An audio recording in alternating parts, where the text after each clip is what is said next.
নমস্কার, তোমাদের সবাইকে সানা স্মাইল এডুকেশন সেন্টারে স্বাগত জানিয়ে আজকের ক্লাসটি শুরু করছি।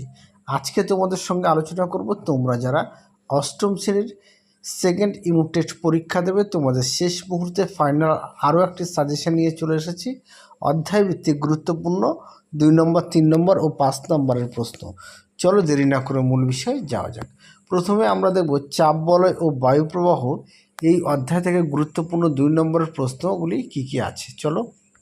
প্রথমে আছে দেখো আইসোবার বা সমচাপ রেখা কাকে বলে। আচ্ছা, এর বৈশিষ্ট্যটাও আসে। পরবর্তী দেখো নিরক্ষীয় শান্ত বলয় বা ডোলড্রামস বলতে কী বোঝো। পরবর্তী দেখো ফেরোলের সূত্র কী। নেক্সট 22-12 সূত্রটি লেখো। নেক্সট গর্জনশীল চল্লিশা কাকে বলে। পরবর্তী দেখো অশ্ব অক্ষাংশ কাকে বলে। পরবর্তী দেখো আইটিসিজেড বা আন্তঃক্রান্তীয় অভিসূচি অঞ্চল কী।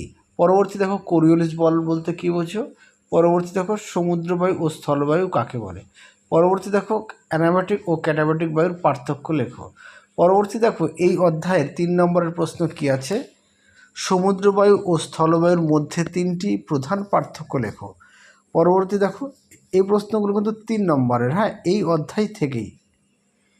পরবর্তী দেখো বায়ুচাপের পার্থক্যের কারণগুলি সংক্ষেপে আলোচনা করো। পরবর্তী দেখো অ্যানাবাটিক বায়ু ও ক্যাটাবাটিক বায়ুর পার্থক্য লেখো। পরবর্তী দেখো আয়ন বায়ুকে বাণিজ্য বায়ু বলা হয় কেন। পরবর্তী দেখো সাময়িক বায়ু ও স্থানীয় বায়ুর উদাহরণসহ সংজ্ঞা ও পার্থক্য লেখো। নেক্সট উচ্চতা বাড়ার সাথে সাথে বায়ুর চাপ কমে কেন, ব্যাখ্যা করো।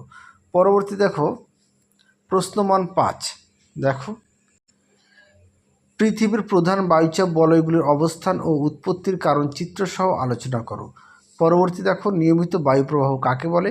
বিভিন্ন প্রকার নিয়ত বায়ুর আয়ন বায়ু, পশ্চিমা বায়ু ও মেরু বায়ু, এগুলো সংক্ষিপ্ত বিবরণ দেবো, আর অবশ্যই চিত্রটা উল্লেখ করবে। পরবর্তী দেখো জলভাগ ও স্থলভাগের বন্টন কীভাবে বায়ুমণ্ডলের চাপ ও বায়ুর গতিপথকে প্রভাবিত করে তা ব্যাখ্যা করো। পরবর্তী দেখো মেঘ বৃষ্টি 2 নম্বরের প্রশ্ন এই অধ্যায় থেকে আছে। আর্দ্রতা কাকে বলে। পরবর্তী আছে আপেক্ষিক আর্দ্রতা বলতে কী বোঝো। পরবর্তী দেখো শিশিরাঙ্ক কী। পরবর্তী প্রশ্ন দেখো সম্পৃক্ত বায়ু কাকে বলে।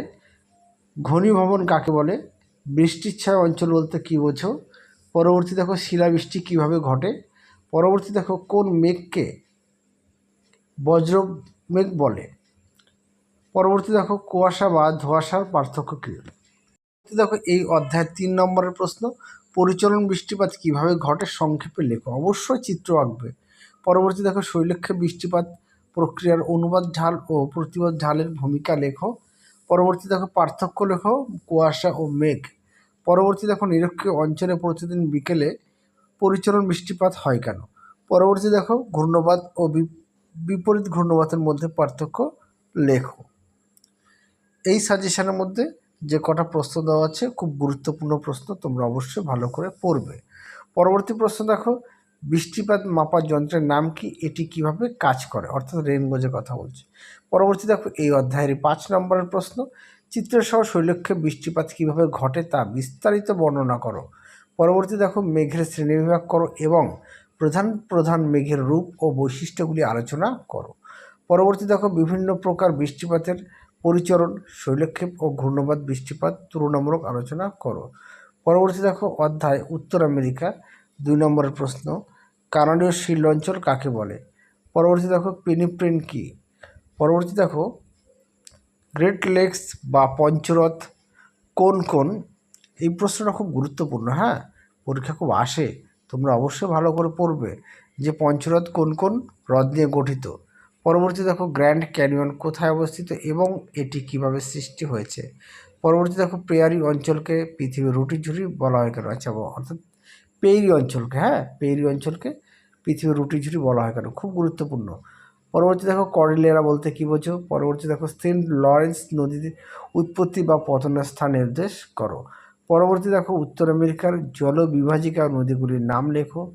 3 নম্বরের কোশ্চেন দেখো এই অধ্যায়েরই কানাডিয়ার শিল্ড অঞ্চলের খনিজ সম্পদের প্রাচুর্যের কারণ লেখো।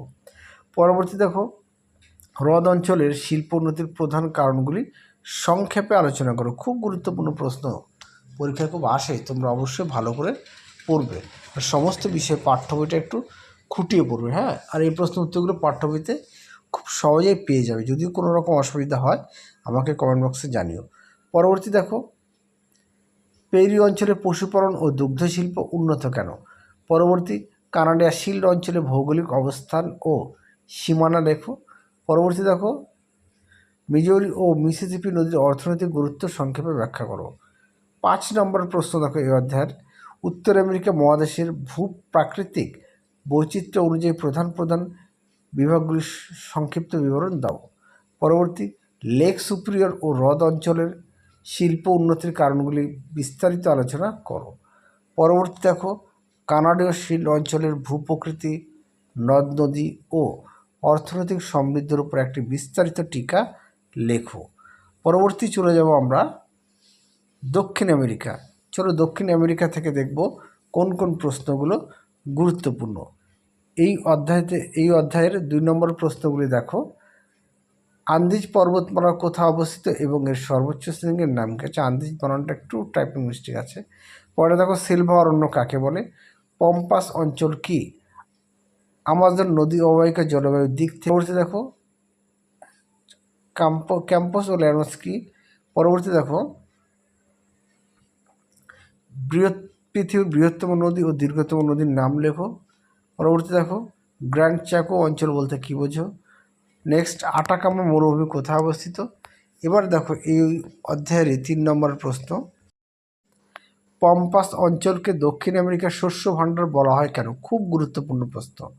পরবর্তী দেখো, সিলভা অরণ্যের ভৌগোলিক বৈশিষ্ট্য ও জীববৈচিত্র্য সংক্ষেপে লেখো।